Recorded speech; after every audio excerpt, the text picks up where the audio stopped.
যে আপনি এই পদে এসে এই ধরনের নির্বাচন কেন করলেন? তখন উনি বললেন যে হ্যাঁ, আমি স্বীকার করি নির্বাচন দামি নির্বাচন হয়েছে।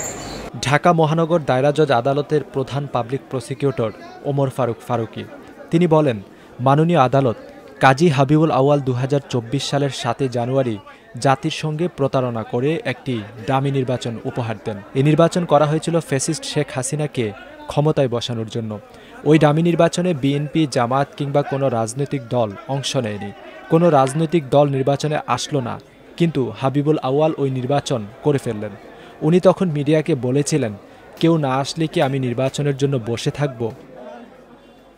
পিপি আদালতে আরও বলেন, সবাই জানেন ৭ জানুয়ারি নির্বাচন কেমন হয়েছে।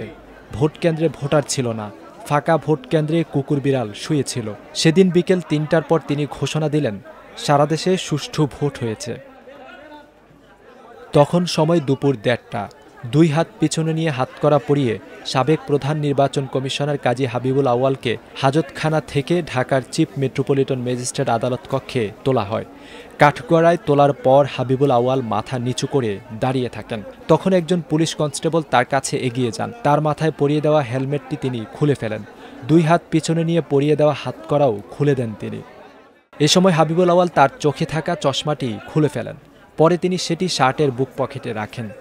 হাবিবুল আউয়াল কাঠগড়ায় লোহার রেলিং ধরে মাথা নিচু করে দাঁড়িয়ে থাকেন। দুপুর ১:৪০ দিকে ঢাকার সিএমএম মোস্তাফিজুর রহমান এজলাসে আসেন। তখন সাক্ষীর কাঠগড়ায় দাঁড়িয়ে থাকা মামলার তদন্তকারী কর্মকর্তা শেরেবাংলা নগর থানার উপপরিদর্শক শামসুজ্জোহা সরকার বিচারকের দিকে তাকান।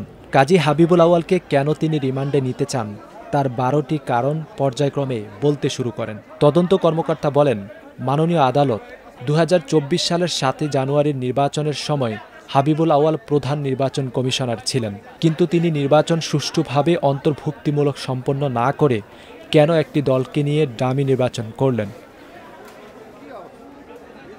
রিমান্ডে নেওয়ার দ্বিতীয় কারণ হিসাবে মামলার তদন্তকারী কর্মকর্তা আদালতকে বলেন, মাননীয় আদালত উনি সার্চ কমিটির সঙ্গে একাধিকবার তখন যোগাযোগ করেছিলেন।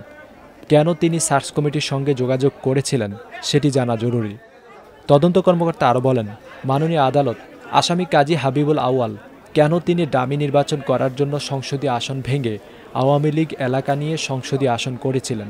কমপক্ষে ৭টি ডামি আসন নিশ্চিত করার জন্য কাদেরকে তিনি নির্দেশনা দিয়েছিলেন? কেন তিনি নির্বাচনের সময় নির্বাচন কাজে জড়িত কর্মকর্তা কর্মচারীদের অস্বাভাবিক বেতন বৃদ্ধি করেছিলেন? তদন্ত কর্মকর্তা আরও বলেন, মাননীয় আদালত ৭ জানুয়ারি নির্বাচনের দিন ৩টার সময় তিনি সাংবাদিকদের কাছে ঘোষণা দিয়েছিলেন, সকাল ৮টা থেকে বিকেল ৩টা পর্যন্ত ২৭.১৫% ভোট পড়েছে। এর ঠিক ১ ঘণ্টা পর এই আসামি ঘোষণা দিয়েছিলেন ৪০% ভোট কাস্ট হয়েছে। কার ইন্ধন ও পরামর্শে তিনি এই ঘোষণা দিয়েছিলেন?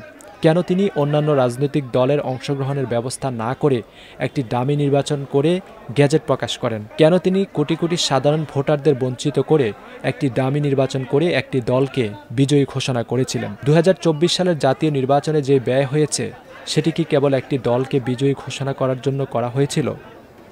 ইমাম সাহেব ওনাকে বলেছেন যে আপনি তো একটা ক্যারিয়ার জীবন ছিল, তাহলে আপনি এই পদে এসে এই ধরনের নির্বাচন কেন করলেন? তখন উনি বললেন যে হ্যাঁ, আমি স্বীকার করি নির্বাচন দামি নির্বাচন হয়েছে এবং এই নির্বাচন অসম্ভব নির্বাচন হয়েছে। সিএম সাহেব চাপা প্রশ্ন করলেন, তাহলে আপনি পদত্যাগ করলেন না কেন? তখন উনি বলল যে এই পদত্যাগের প্রশ্নে উনি কোনো রকমের যুক্তি উপস্থাপন করেন যে আমি কেন পদত্যাগ করি নাই। উনি বলছে আমি পদত্যাগ করা যায় না। পুলিশ কর্মকর্তা যখন কাজী হাবিবুল আউয়ালকে রিমান্ডে নেওয়ার ১২টি কারণ আদালতের কাছে তুলে ধরেন, তখন কাঠগড়ায় দাঁড়িয়ে থাকা হাবিবুল আউয়াল তা এক মনে শুনেছিলেন।